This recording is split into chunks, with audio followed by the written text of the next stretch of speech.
with the players you're looking to avoid. Dave, you are up first, and your list of players that you're avoiding: Aaron Rodgers, Najee Harris, Kareem Hunt, Deontay Johnson, and Dalton Schultz. You are not going to be very popular in Pittsburgh because you do not like Harris or Johnson this week, taking on the Philadelphia Eagles. Why not? That's okay. People in Pittsburgh aren't big fans of Harris and Johnson right now either. Look at the matchup against Philadelphia. Since their week 1 struggle with the Lions, they've given up almost 4.2 yards per carry to running backs. That's not good for running backs. They rank better than league average in yards before and after contact. But really, it's more about Najee.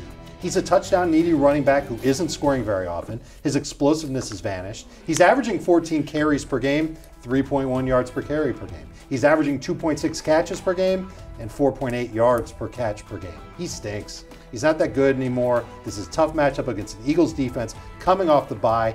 The Eagles rank 5th in fewest rush attempts seen per game. That means that they are getting up on teams and forcing them to throw. And if you think that that's good for Deontay Johnson, it's not, because he's been getting a ton of targets. He can't find the end zone. His catch rate's in the tank. George Pickens is the better receiver. Yeah, I don't think Najee's particularly good. I didn't want to draft him in the first round earlier this year, but I also think he got 20 touches last week. He had 16 touches the week before that. We've got so many of these guys in committees where we know they're both getting 10 touches and we don't know which one's getting more. I'm going to take the guy who's going to get 15 to 20 touches on a weekly basis. I'm going to start Najee. All right, so just to push back on exactly what you said, Brian Robinson's getting 20 touches weekly. Brian Robinson has had 1 week where he had 20 touches. Well, 17 weeks, I mean, if you're going 16 and 20, then 17 and 20 the last 2 weeks. So would you start Najee or Brian Robinson? I would start Najee over Brian Robinson because of the 2 or 3 catches. What about the running back on Thursday, Gus Edwards or Najee? I would stick with Najee. Okay, so you're just sticking with the guy who's You're at least sticking with the proven it. touches. Right. Which goes with how you approach your rankings and your right. projections. You go with more of the larger scope of how things have gone.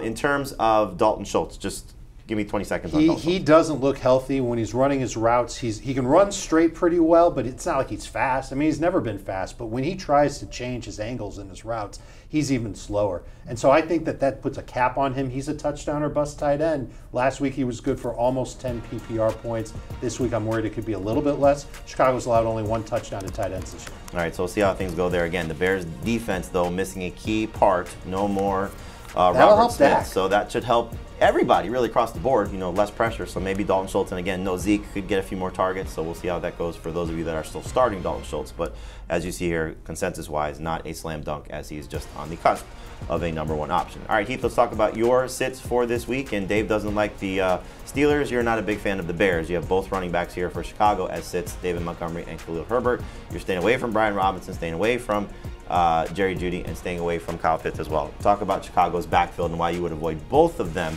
in this game against them. Well, partially because it's both of them, and I think we've moved closer to a 50-50 split. And there may be weeks where Khalil Herbert even gets more touches than David Montgomery, but this Cowboys defense has allowed the fewest fantasy points to running backs this season. They've allowed 4 running backs to top 10 fantasy points. Leonard Fournette on 23 touches, Joe Mixon on 22 touches, Saquon Barkley on 18 touches, and Miles Sanders on 19. These guys aren't those guys, and I don't think they're getting 18 or 19 plus touches. But is it risky, though, to say sit both of them? Because one could have the touchdown, one could be involved in the passing game. We never know how this could all go. So just to avoid the entire backfield, that's the right move? It is risky to do that because one of them could, but also one of them could score 5 fantasy points. And now with this split touch the way it is now, I don't know which one's going to do which on a weekly basis. I think that there will be times moving forward against better matchups where we might have both of them as borderline starts, just not this week against the Cowboys. Which one do you want to talk about, Brian Robinson or Jerry Jeudy?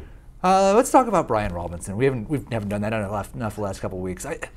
If they can win this game, surprisingly, when they're 3-point underdogs, again, like they did last week against the Packers, then he could get 20 touches. But I think it was a little bit disturbing that we saw the share of his running back touches actually go down last week. Curtis Samuel had 5 carries in that game, 10 carries for Antonio Gibson, and Gibson's been really good. You don't think they're getting 35 carries again? I don't believe they're going to have 35 carries, and I think the Colts are a little bit better against the run than the Packers are. And there is some talk about Shaq Leonard able to play in this game, so we'll see. But Dave, you're a little bit more optimistic about Robinson. The Colts have let a running back score at least 9 non-PPR points in each of their past 6 games. It's because of their offensive ineptitude, giving more opportunities to the other side. I did watch some Sam Ehlinger film this morning. He did look pretty good in the preseason this year, so maybe the Colts figure that out and they might get Shaquille Leonard back on defense. That would hurt Brian Robinson. Robinson hasn't looked good, but Heath's logic with Najee is what I'm using for him, and we saw him catch a couple of passes last week on top of it.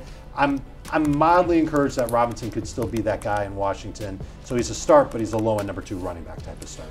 Sits for me include Geno Smith, James Robinson, a couple receivers in Christian Kirk and Terry McLaurin, and Hayden Hurst. Geno's been very good, clearly, for fantasy managers the majority of the season, but the reason why I would avoid him is the Giants have been good against opposing quarterbacks. Only 2 guys have gone over 20 fantasy points.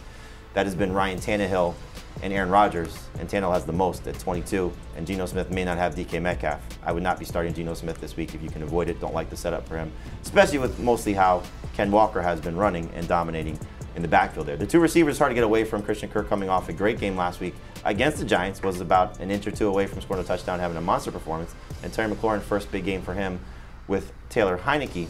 But in terms of Kirk, this Broncos secondary is absolutely amazing. Now, he's not going to see a lot of Patrick Surtain based on how these guys typically match up, right, but the entire secondary for Denver is just flat out great across the board.